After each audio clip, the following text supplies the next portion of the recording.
road cyclists, getting home safely is probably our #1 goal. But the reality of road cycling, it's in the name.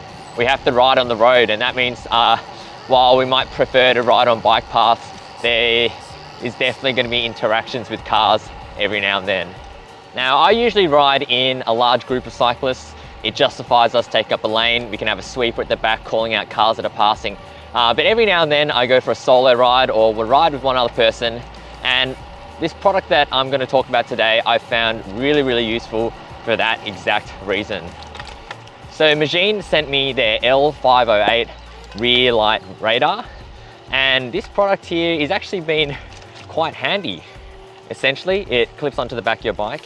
It acts as a rear light. Hello. And it connects to your head unit or your phone if you don't have a head unit. What it does is when a car enters the range of the radar, which is about 140 meters, it'll send a little alert to your head unit. Now, I've had the Magene L508. That's a bit of a mouthful.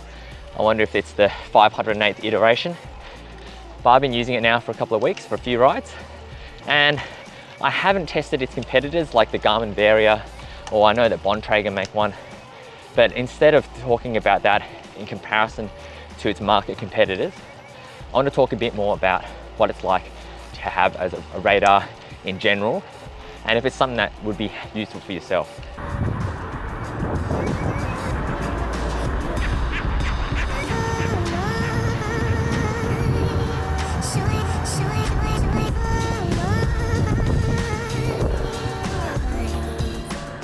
All right, let's have a quick look at how to connect the radar to your Garmin head unit. And this was actually way more seamless than I thought it'd be. For some reason, because there's a third-party radar, I thought it a bit more tricky, but you literally just open your sensors and connect it. And you get a little bit of a warning just saying that you're using a third-party sensor and that Garmin doesn't take any responsibility for your safety.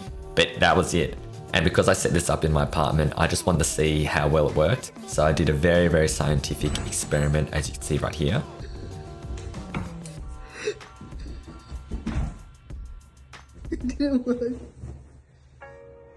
And that was enough to set off the sensor every now and then. But now I'm going to show you what it looks like in the real world. When you connect your Garmin radar to your head unit, in the top right hand corner you'll see a little radar symbol showing that it's connected, or if it's been disconnected, that symbol will be grayed out. And then when a car enters the range of the radar, you'll get an alert. It'll be a beeping sound from the head unit, and it'll actually show you on the right hand side of the screen a little graphic of where that car is. So when it's far away from you, you're going to be in the bottom right hand corner of your screen, and as it gets closer to you, that little circle will move up the screen. While there's a car within the range of the radar, the screen will have a little bit of an orange outline, and when the car has passed you safely and there's no other cars behind you, the screen will have a green outline. This goes to the point of even showing you multiple cars, which is really good because sometimes there might be a few cars, 3 in a row passing you, and this will give you a good indication of what to expect when the vehicles come around.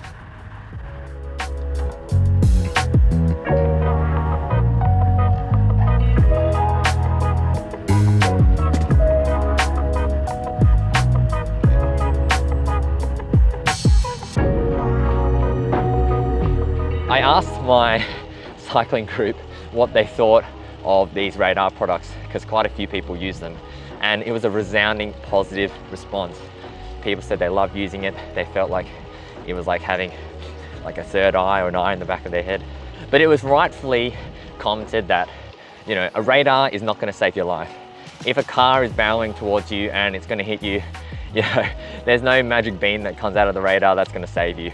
But I think the important role that the radar fills is just giving you that little bit of extra notice, especially when you're riding in the shoulder of a road, giving that bit of extra notice just to move aside a little bit, or that you're already mentally prepared that a car is going to overtake you. For me personally, riding in a big group all the time, it will actually trigger false positives. So if you're riding with a peloton, it will actually pick up other riders as a car. So I know that people who ride in big groups usually turn this feature off.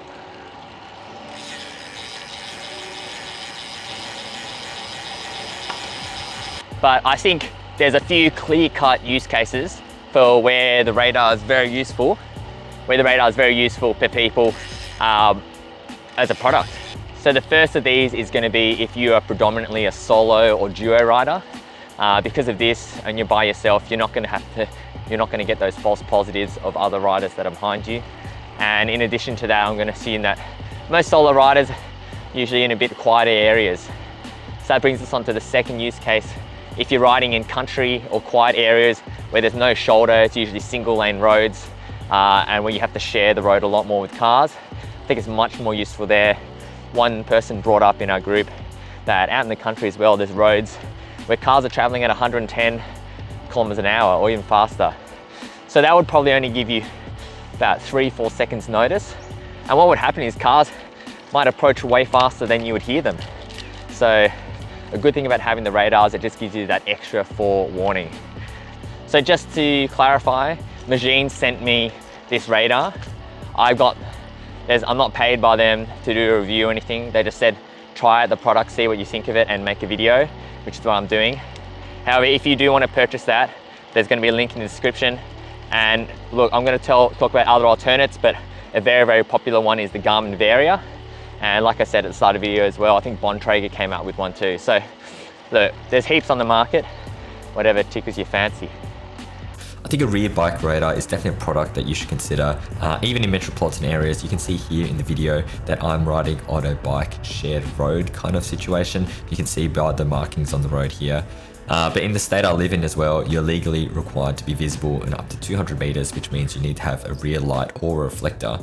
So if you're going to run a rear light anyway, you might as well kill two birds with one stone and get a radar. With that being said, they are quite a bit more expensive than your regular rear light. The Garmin Varia and the Bontrager car back will set you back $300, and the Magene L508 is about $170. So look, you are paying for the added functionality, but I think it is worth it. Alright guys, that's going to conclude this little review of bike radars. If you use one already, why don't you let me know about your experiences in the comments below? That'd be awesome to see.